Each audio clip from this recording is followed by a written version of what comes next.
शिक्षार्थियों नमस्कार। मैं अबरार अहमद, लेक्चरर ज्योग्राफी।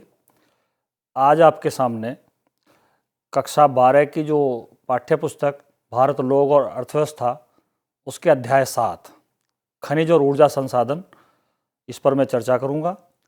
और ये पाठ हम दो भागों में रखकर इस पर हम चर्चा करेंगे। तो आपका सामने जो पहला जो पार्ट है उसको मैं आपके सामने प्रस्तुत कर रहा हूँ। और इसकी शुरुआत में सबसे पहले हमें ये जानना है कि भाई खनिजों का महत्व क्या है, खनिज होते क्या हैं। जब हम एक कंसेप्ट के नज़रिए से इस चैप्टर को देखते हैं तो हमारे लिए जानना है कि भाई हमें इसमें पढ़ना क्या है। तो खनिजों का महत्व क्या है हमारे लिए, या खनिज किस प्रकार बनते हैं, और भारत में खनिजों की स्थिति क्या है, इनका डिस्ट्रीब्यूशन किस तरह से, तो इन चीज़ों पर हम इसमें चर्चा करेंगे।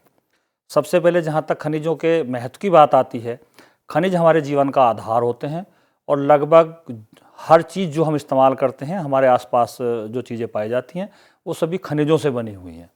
हमारे आज चारों ओर तो जो भी वस्तु दिखाई देती हैं, चाहे वो परिवहन के साधन हों, रेलें हों, सड़कें बनी हुई हों, मशीनें, औजार, यंत्र, हवाई जहाज, कारखाने, जो भी हमारे चारों तरफ विद्यमान हैं, ये सब खनिजों से ही बने हैं।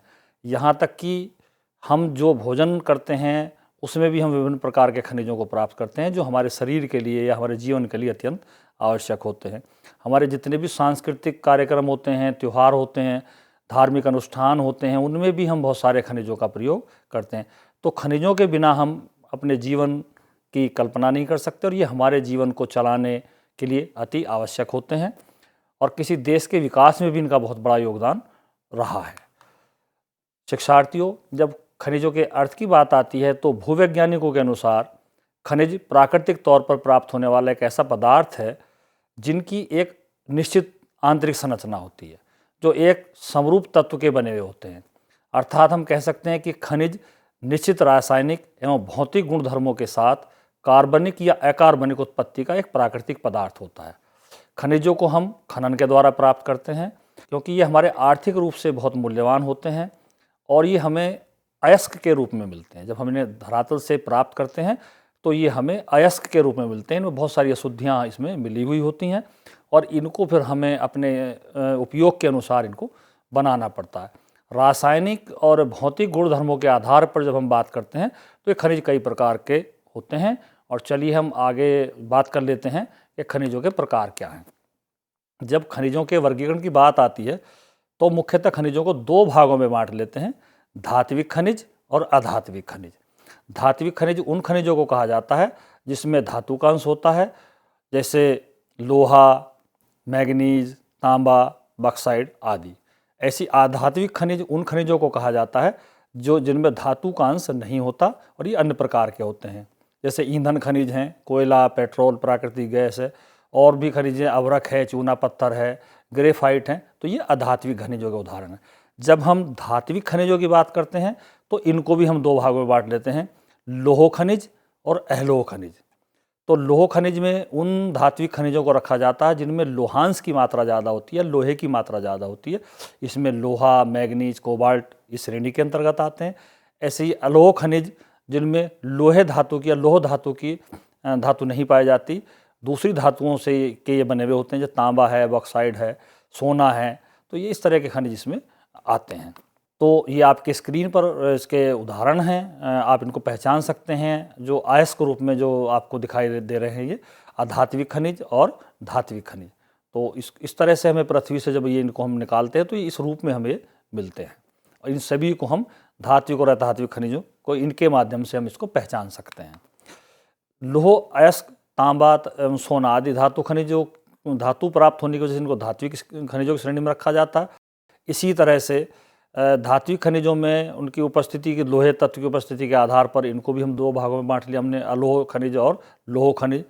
इनके उदाहरण मैं आपको बता चुका हूँ। ऐसे ही आपके जो अधात्विक खनिज हैं उनको भी हमने दो भागों में बांटा है। तो अधात्विक खनिजों को हम कार्बनिक और अकार्बनिक में विभाजित कर लेते हैं। खनिज तेल, प्राकृतिक गैस, कोयला, ये हमारे जीवाश्म ईंधन है और इन्हें कार्बनिक खनिज कहा जाता है। इसी अभ्रक, चूना पत्थर, संगमरमर और ग्रेफाइट ये अकार्बनिक खनिजों के प्रमुख उदाहरण हैं। तो जो अब तक मैंने चर्चा की है खनिज हमारे लिए महत्वपूर्ण क्यों हैं, ये आप अच्छी तरह से समझ गए हैं। दूसरी बात यह है कि भाई खनिज क्या होते हैं। ये प्राकृतिक रूप से प्रकृति से प्राप्त होने वाले पदार्थ हैं, एक समरूप पदार्थ हैं जिनमें किसी एक तत्व की अधिकता पाई जाती है। दूसरी बात हमने इसके वर्गीकरण की बात की है कि धात्विक और अधात्विक खनिज, इनमें क्या अंतर है, कौन कौन से खनिज इनकी श्रेणी में आते हैं। तो ये अब तक जो बातें मैंने की हैं आपकी अच्छी तरह से समझ में आ गई होंगी। अब जब हम आगे बात करते हैं तो खनिजों की हम कुछ विशेषताओं को ले लेते हैं कि खनिजों की विशेषताएं क्या हैं। ये खनिज कुछ विशेषताओं के लिए हुए होते हैं और इनमें सबसे पहली होती है कि धरातल पर असमान रूप से वितरित होते हैं। ये सब जगह समान रूप से वितरित नहीं है, कहीं बहुत ज़्यादा हैं, कहीं कम हैं। कुछ स्थान ऐसे हैं जहाँ पर खनिज बिल्कुल भी नहीं है, कुछ स्थान ऐसे हैं जहाँ जो खनिजों की प्राप्ति के भंडार के रूप में देखे जाते हैं। तो ये धरातल पर असमान रूप से वितरित हैं। दूसरी खनिजों की विशेषता यह है कि इनकी गुणवत्ता और इनकी मात्रा में प्रतिलोमी संबंध पाया जाता है।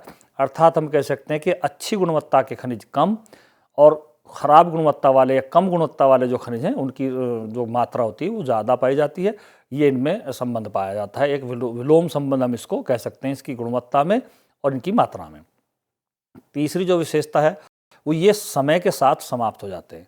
शिक्षार्थियों, खनिजों के निर्माण में बहुत लंबा समय लगता है और हम जैसे जैसे इनका इस्तेमाल करते जाते हैं ये धीरे धीरे समाप्त होते जाते हैं। तो ये इनका तीसरा गुण होता है। ऐसे ही हम इनको देखते हैं कि भूगर्भिक दृष्टि से बनने में इनके लंबा समय लगता है और जब इनका हम उपयोग करते चले जाते हैं तो इनका पुनर्भरण संभव नहीं होता। तो हमें इनके इस्तेमाल के लिए, इनके प्रयोग में थोड़ा विशेष सावधानी रखने की आवश्यकता होती है, क्योंकि इनके निर्माण का जो भूगर्भिक काल है वो बहुत लंबा है और ये आवश्यकता के अनुसार हमारे लिए पर्याप्त मात्रा में वो उपलब्ध नहीं होते। तो हमें अपना भी विकास करना है और आने वाले जो हमारी जो नस्लें हैं या हमारे जो आने वाले प्रतिनिधि हैं उनका भी विकास इन्हीं खनिजों के आधार पर होना है। तो हमें इन विशेषताओं को ध्यान में रखकर इन खनिजों का संरक्षण भी की तरफ भी ध्यान देना है। जब हम बात करते हैं खनिजों के निकालने की या अन्वेषण की, तो बहुत सारी संस्थाएं हैं भारत में जो खनिजों के अन्वेषण में लगी हुई हैं। एक नज़र हम उन पर डाल लेते हैं। जो मुख्य संस्थाएं हैं जो खनिजों के निष्कर्षण का कार्य करती हैं या खनिजों को एक तरीके से हम कहें कि निकलवाती हैं या उनको लोगों तक पहुंचाती हैं, तो वो जो आपकी संस्थाएं हैं वो आपकी स्क्रीन पर हैं। इनमें भारतीय भूवैज्ञानिक सर्वेक्षण, तेल एवं प्राकृतिक गैस आयोग, राष्ट्रीय खनिज विकास निगम, Indian bureau of mines, Bharat gold mines limited, Hindustan copper limited, राष्ट्रीय एल्युमिनियम कंपनी लिमिटेड, खनिज अन्वेषण निगम लिमिटेड तथा विभिन्न राज्यों के जो भूवैज्ञानिक और खदान विभाग हैं वो इस कार्य में लगे हुए हैं और इन खनिजों के उत्पादन का कार्य कर रहे हैं। तो ये कुछ प्रमुख संस्थाएं हैं जो भारत में खनिजों के निष्कर्षण का कार्य कर रही हैं। अब हम आगे बात कर लेते हैं खनिजों के वितरण की। ये खनिज आमतौर से हम अगर देखें भारत में तो खनिजों का वितरण किस प्रकार है। जब सभी खनिजों को ध्यान में रखकर हम एक देखते हैं तो भारत में की जो भूगर्भिक रचना है, अगर आपने 11वीं कक्षा में भारत की भूगर्भिक रचना के बारे में ज़रूर पढ़ा है, उसमें आपको ये बिल्कुल ध्यान होगा कि हमारे उत्तरी सीमा पर हिमालय पर्वत है, फिर उत्तरी विशाल मैदान है, दक्षिण का पठार है, समुद्र तटीय मैदान है। तो भूगर्भिक रचना को जब हम यहाँ जोड़कर देखकर साथ में बात करेंगे तो धात्विक खनिज हमारे प्रायद्वीपीय का जो पठारी प्रदेश है इसमें सबसे अधिक पाए जाते हैं। हमारा जो मैदानी भाग है ये खनिजों से लगभग विहीन सा है। तो इनमें कोयला, दामोदर, सोन, महानदी, गोदावरी इन नदी घाटियों में पर्याप्त मात्रा में पाया जाता है। पेट्रोलियम के जो भंडार हैं वो असम में, गुजरात में, मुंबई हाई के जो अपतटीय क्षेत्र हैं उनमें अधिक मिलता है। नए जो हमारे आरक्षित क्षेत्र जो पेट्रोलियम के देखे जा रहे हैं उनमें कृष्णा, गोदावरी और कावेरी नदी के बेसिन में भी हम ये अपेक्षा कर रहे हैं और हमारे रिसर्च कार्य चल रहे हैं कि वहाँ पर भी खनिज तेल और प्राकृतिक गैस के भंडारों का कुछ अनुमान लगा है। ऐसे ही अधिकांश प्रमुख जो खनिज को अगर हम देखें तो एक मंगलौर से कानपुर को जोड़ने वाली जो एक रेखा इसके पूर्व में पाए जाते हैं। तो हम यहाँ दो बातें ध्यान में रखेंगे कि दक्षिण भारत या हम कहते हैं प्रायद्वीपीय भारत का जो भाग है वो खनिजों में बहुत धनी है और इसमें भी जो कानपुर से मंगलौर को जोड़ने वाली एक रेखा अगर हम मानचित्र पे बना लें तो उससे पूर्व का जो भाग है उसमें अधिकांश खनिज हमारे इस बेल्ट में पाए जाते हैं और इनको हम मुख्यतः 3 पेटियों में हम इनको देख सकते हैं। तो भारत में जो खनिजों के वितरण है वो 3 मुख्यतः पेटियों में पाया जाता है। इनको आप एक स्क्रीन पर देख सकते हैं। एक तालिका के माध्यम से हमने इन प्रमुख पेटियों को आपके सामने रखा है। अगर हम देखें कि भारत का कोयले का लगभग 97% भाग दामोदर, सोन, महानदी और गोदावरी नदियों घाटियों में पाया जाता है। भारत में खनिजों की जो 3 पेटियां हैं वो आपके सामने हैं। सबसे पहली पेटी उत्तरी पूर्वी पठारी प्रदेश, आप इसको देख सकते हैं। इसमें छोटे नागपुर का पठार, झारखंड, ये उड़ीसा का पठारी प्रदेश, पश्चिमी बंगाल और छत्तीसगढ़ का और कुछ हिस्सा इसमें शामिल है। तो ये जो छोटे नागपुर के पठार का सारा क्षेत्र है, इसमें पर्याप्त मात्रा में खनिज पाए जाते हैं, जिनमें लौह अयस्क, कोयला, मैग्नीज, बॉक्साइट और अभ्रक, इन खनिजों की अधिकता पाई जाती है। दूसरी जो पेटी हमारी दक्षिणी पश्चिमी पठार प्रदेश की है, और ये मुख्यतः जो गोवा, कर्नाटक, तमिलनाडु का जो उच्च प्रदेश है और केरल का जो कुछ भाग है वो इसमें शामिल है। और ये दूसरी हमारी खनिजों की पेटी है। यहाँ पर भी लौह अयस्क, कोयला, मैग्नीज, बॉक्साइट और अभ्रक, इन खनिजों की अधिकता पाई जाती है। तीसरी जो हमारी खनिजों की पेटी है उत्तर पश्चिमी पेटी या उत्तर पश्चिमी प्रदेश की पेटी कह सकते हैं। इसमें राजस्थान में अरावली और गुजरात का कुछ भाग इसमें शामिल होता है। और इसमें तांबा, जिंक, बलुआ पत्थर, ग्रेनाइट, संगमरमर, जिप्सम, डोलोमाइट और नमक, ये प्रमुख खनिज पाए जाते हैं। तो मुख्यतः भारत में जो खनिजों की वो 3 पेटियां हैं, उत्तरी पूर्वी पठारी प्रदेश की पेटी, दक्षिण पश्चिम पठारी प्रदेश की पेटी और उत्तर पश्चिमी जो प्रदेश है इसकी ये पेटी। इसके अलावा भी कुछ छोटी छोटी और पेटियां हैं, जिसमें हिमालयी पट्टी जिसको कहा जाता है, यहाँ पर भी तांबा, सीसा, जस्ता, कोबाल्ट और रंगरत्न खनिज तेल के कुछ भंडार मिले हैं। और ऐसे ही कुछ जो मुंबई हाई के जो अपतटीय क्षेत्र है उनमें भी खनिज तेल प्राप्त हुआ है। तो शिक्षार्थियों, ये जो खनिजों की पेटियां हैं, अब इसके बाद में हम बात कर लेते हैं हमारे प्रमुख खनिज कौन कौन से हैं। जब हम खनिजों की बात करते हैं तो खनिज तो बहुत सारे भारत में मिलते हैं, लेकिन हम कुछ विशेष जिनका हमारे राष्ट्रीय विकास में उनमें ज़्यादा योगदान है, उन खनिजों के हम वितरण की यहाँ पर बात कर लेते हैं। इनमें सबसे पहला जो आता है लौह अयस्क का नाम आता है। लौह अयस्क ऐसा खनिज है जो ये बाकी और जो हमारे उद्योग धंधे चलते हैं उनके लिए आधार प्रदान करने का काम करता है। और भारत में लौह अयस्क पर्याप्त मात्रा में मौजूद है। यहाँ पर जो एशिया के विशालतम जो लौह अयस्क के भंडार हैं वो भारत में उपस्थित हैं। लौह अयस्क के बारे में ऐसा कहा जाता है कि यहाँ वैसे तो कई प्रकार का लौह अयस्क है, लेकिन हेमेटाइट और मैग्नेटाइट जो हैं वो भारत में वो अधिकांशतः पाए जाते हैं, और ये उच्च क्वालिटी का या अच्छा लौह अयस्क माना जाता है। लौह अयस्क की जो खदानें हैं उत्तरी पूर्वी पठारी प्रदेश में कोयला क्षेत्रों के निकट ज़्यादा हैं। हम अगर इसके उत्पादन या आरक्षित भंडारों के नज़रिए से देखें तो 2004 और 5 में जो हमारे पास जो आंकड़े उपलब्ध हैं उनके आधार पर लगभग 200 करोड़ टन का जो आरक्षित भंडार है भारत में लौह अयस्क का मौजूद है। लौह अयस्क के जो कुल आरक्षित भंडारों का अगर हम देखें तो लगभग 95% भाग उड़ीसा में, झारखंड, छत्तीसगढ़, कर्नाटक, गोवा, आंध्र प्रदेश और तमिलनाडु राज्यों में ये स्थित है। अब जब हम इसके आगे हम राज्य अनुसार इसको देखते हैं तो उड़ीसा जो लौह अयस्क के उत्पादन में अग्रणी स्थान रखता है। यहाँ पर सुंदरगढ़, मयूरभंज और झार की जो पहाड़ियाँ हैं उनमें बहुत सारी लौह अयस्क की खदानें हैं, और इन खदानों में गुरु महसीनी, सोलायपत, बादाम पहाड़, किरीबुरु, बोनाई महत्वपूर्ण खदानें हैं।